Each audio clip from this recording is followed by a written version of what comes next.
साथियों नमस्कार। जरा दिखाइए भरत तिवारी जी का जो गांव है, यह बिलौटी गांव है। भोजपुर ज़िला में बक्सर पटना 4 लेन के किनारे जो है, जस्ट ये बिलौटी गांव देख रहे हैं। और यह जो क्षेत्र आप देख रहे हैं, बिलौटी गांव के पास बधार है। बिलौटी गांव के बाहर में बधार है, खंधा जिसको बोलते हैं। आप देख रहे हैं बाढ़ के समय में यह पूरी तरीके से जलमग्न हो जाएगा। और इधर जो आप देख रहे हैं कुछ बस्तियां बसाई गई है अभी हाल फिलहाल में।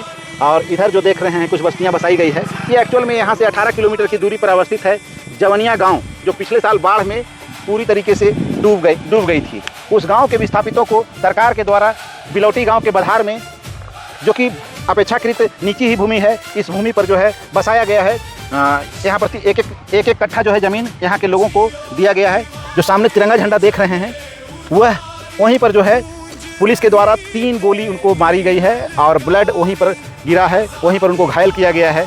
और आगे 2 गोली कहाँ मारा गया, इस बारे में विशेष जांच जब हो पाएगी, पुलिसकर्मियों का नार्को पॉलीग्राफ टेस्ट हो पाएगा, जो कि चूँकि गोली मारने वाले ही सिस्टम के पार्ट हैं, तो बहुत मुश्किल है ऐसा करना।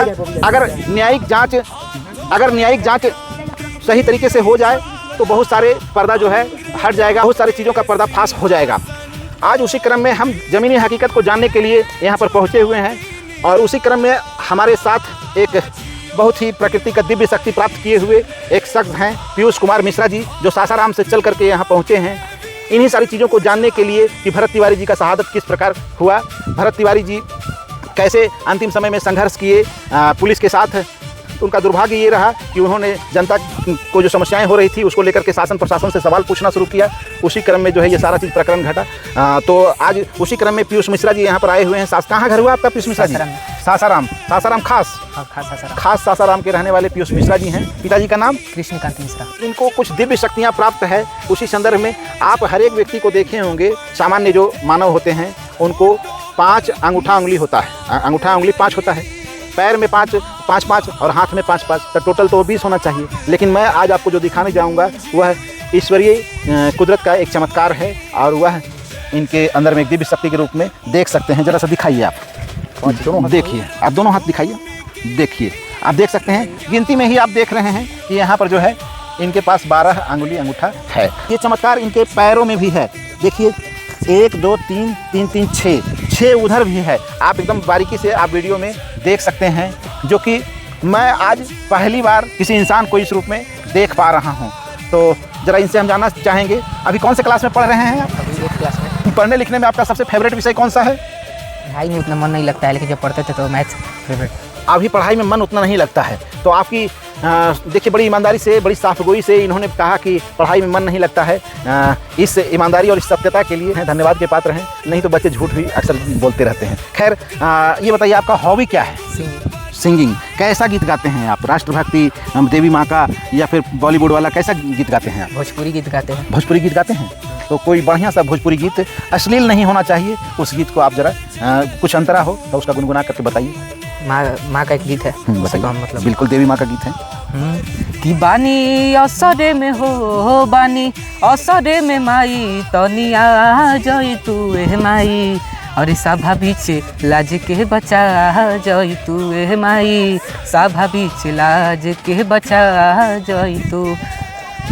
बहुत अच्छा, बहुत अच्छा। और एक्चुअल में जब इस चीज़ को, अभी तो यहाँ पर हम बधार में हैं ना, यहाँ पर कोई संगीत का इंस्ट्रूमेंट है, म्यूजिक के लिए बहुत सारी चीज़ें हैं। आप इनके अंतरा को केवल सुनने से ही आपको समझ में आ जाएगा कि इनका रिदम क्या है। बहुत ही अच्छा रिदम है। इनके ऊपर अगर ट्रेनिंग कराया जाए तो यही सब लोग जो है कल के डेट में सफल गायक के रूप में जो है समाज के सामने उपस्थित होंगे। आवश्यकता इस बात की है कि शासन प्रशासन भी ऐसे जो उभरते कलाकार हैं इन लोगों के ये पर जो है ध्यान दे। और अभी हम इनके पिताजी से भी बात करेंगे, जो इनसे संबंधित कुछ कहानी बताएंगे। आप हैं श्री कृष्णकांत मिश्रा जी, आप क्या बताना चाहते हैं अपने सुपुत्र के बारे में?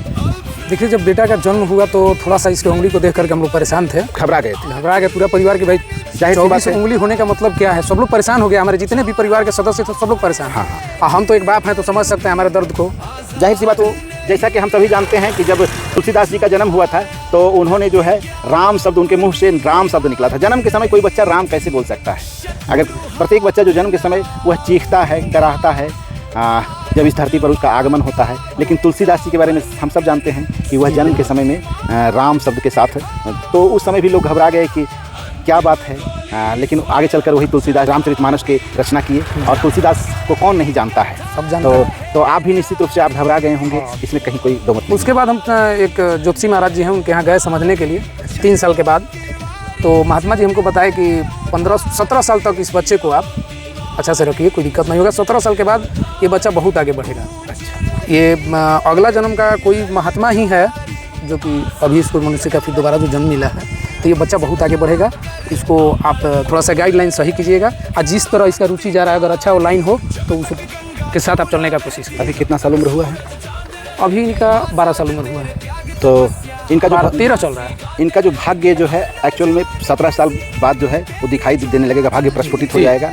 और निश्चित रूप से देवी माँ का इनके ऊपर कृपा है, इनको संभाल कर रखिए।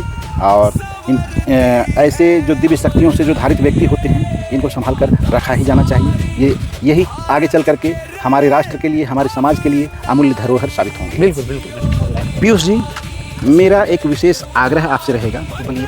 देवी माँ का चूँकि आप पे आशीर्वाद है, और आप जो है इस भोजपुरी संस्कृति को अश्लीलता व भरे गानों से बचाइएगा।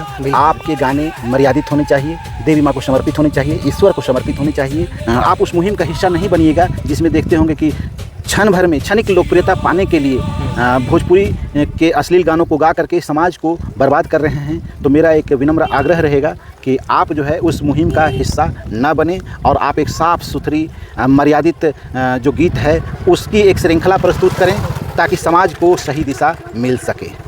जी बिल्कुल।